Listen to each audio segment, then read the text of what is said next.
we haven't actually talked about your special training. No. And why it is that you do have some parallels with Duncan O'Finian.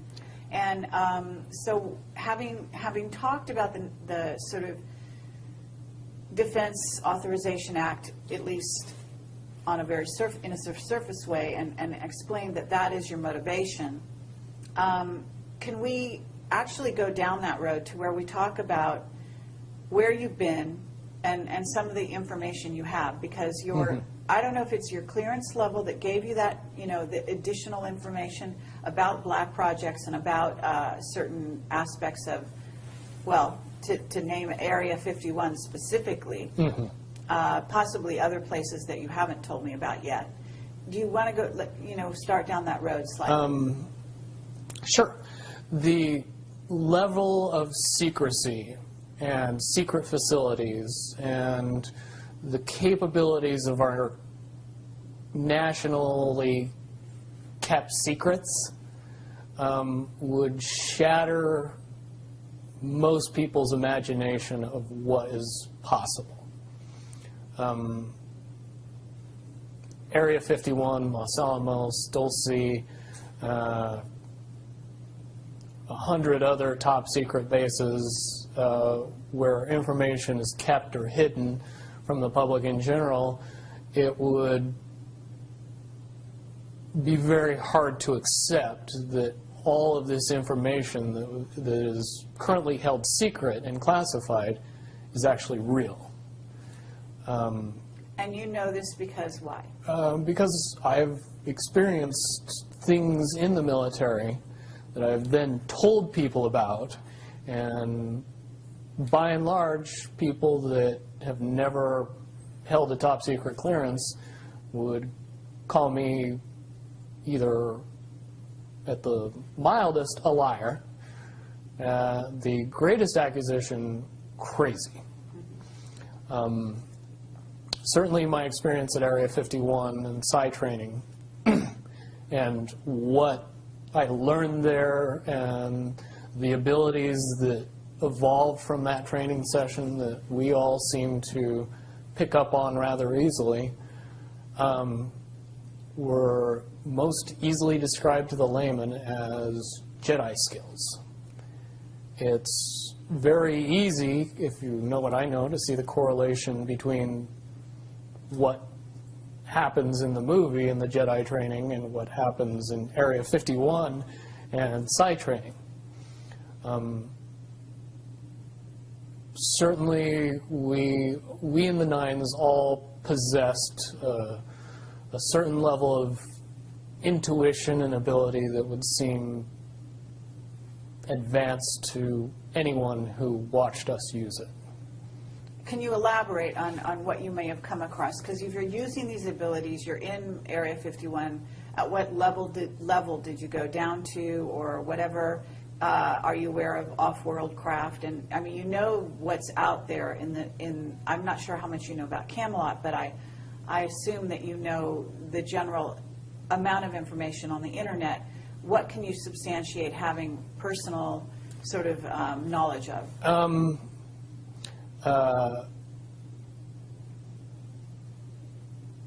Extra beyond human abilities for every human, not subject to popular belief, but we as human beings are far more capable of using many, many advanced skills beyond 5 senses.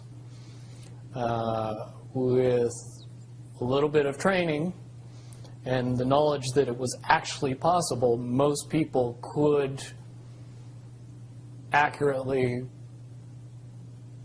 predict the possibilities of the future, to know when other people were thinking about them, pick up on what is easy to describe as reading people, where you don't really need to use your 5 senses to be able to know what somebody else is thinking or feeling. A lot of that has to do simply with the belief that and the understanding that it's possible. That opens up a lot of doors. Finian talks about having been enhanced physically. Do you feel that you were enhanced physically? No. When I hear Duncan's story, the things that he experienced are very similar to what I experienced, based on the fact that you were never told that the actual belief in what you were doing was giving you the ability. You were giving something, a caveat, a carrot, an enhancement. They could jam a small piece of metal in your arm, and that's enough to get you believing that you have these abilities, and they turn on. But one really doesn't have anything to do with the other, per se. I have had a device implanted in me, and I later was of the understanding that that device did not do what I was told it was doing. It was not to provide enhancement, it was to provide monitoring. Mm-hmm. And but you're basically saying that it's the mental abilities that you, it's like placebo in a sense, as long as you believe it, it's the placebo effect, gives yes. gives you that ability to do superhuman type things. Right. And that's very important because if you teach people these things, you want to be able to turn those things off if you want to. You want to take those abilities away from people if you don't want them to have them anymore. So if you tell them the true nature of the abilities, then you can't take belief away anymore. You have to pull the piece of metal out of the arm that says you don't have the enhancement anymore. Well, it's the Tin Man. Yes.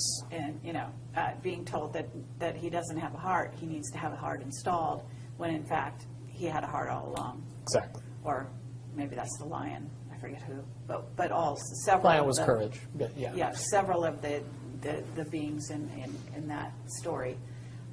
So, okay, well that's very valuable. So you basically were given that kind of thing, and I would say that. And let me interject. The 6 months where I was undergoing all the psychological treatment, I did go through a period of time where I believed all of my abilities to be gone or taken away. In 2008, with some help, I was able to transcend the barrier that kept me from using those talents.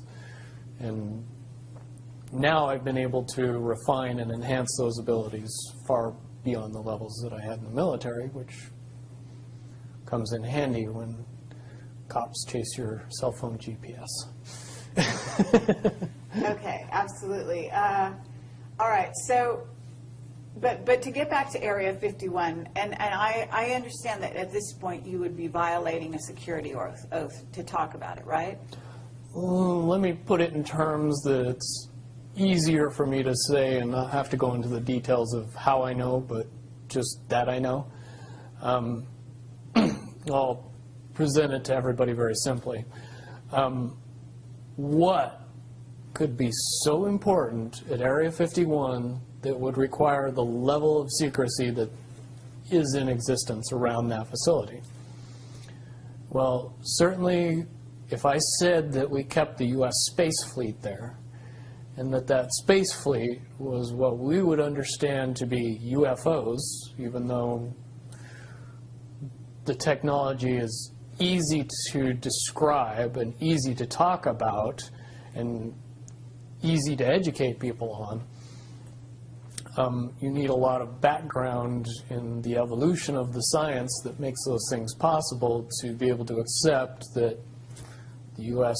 has dozens, if not hundreds, of vehicles that are more than capable of space flight, and make it so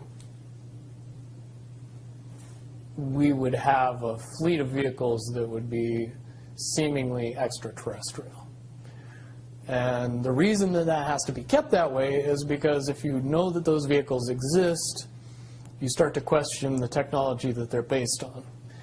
And when you start to do that, then you start to question why we're still using petroleum products and solid rocket boosters and everything else, and things get quickly out of hand after that. So to keep those vehicles a secret is to keep everything else a secret, which is why you would need that level of security to prevent anybody from finding out about it. Okay, but that space fleet, as you call it, is capable of going anywhere easily throughout the solar system without much time or hindrance to the occupants. Okay, and explain how fast one could get to Mars, for example. Just below the speed of light. Okay, but in an hour? A day, I would A day. say would be more reasonable. Okay.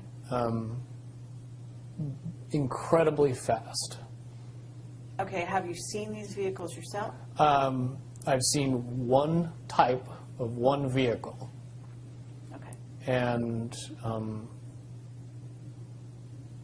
compared to when I saw it, which was more than 10 years ago, and what should exist now, I would say that it was a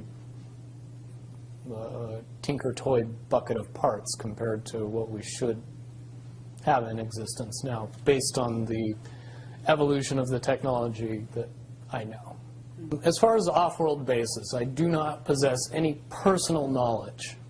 I do, however, believe in and have seen information that would suggest that anybody with a decent telescope could take a look at both the surface of the moon and the surface of Mars and see some things that look very terrestrial. Sure. And things that didn't exist 20, 30 years ago. One of the caveats that I do have some personal information that I did get personally involved in was some information that had to do with the stargates and looking glass, and more specifically the 2012 problem with those projects. I guess, popular opinion of what's out there right now is that the project was shut down because there was a problem when we approached 2012. I've heard it described a number of ways, but to my knowledge, the problem is that the timelines converge on that point in time. And when you know enough about the Stargate projects and the Looking Glass project to know that how string theory works and how the possibility of possibilities works and how making one choice over here doesn't necessarily mean that the other choice couldn't exist at the same time. But once you get your brain wrapped around this subject, you find out that at the end of 2012, in an easy way to put it, the choices that we make become less and less consequential to the future. And eventually we're pushed into this bottleneck of time, no matter which choice we make. And that's important to the people that had access to Looking Glass because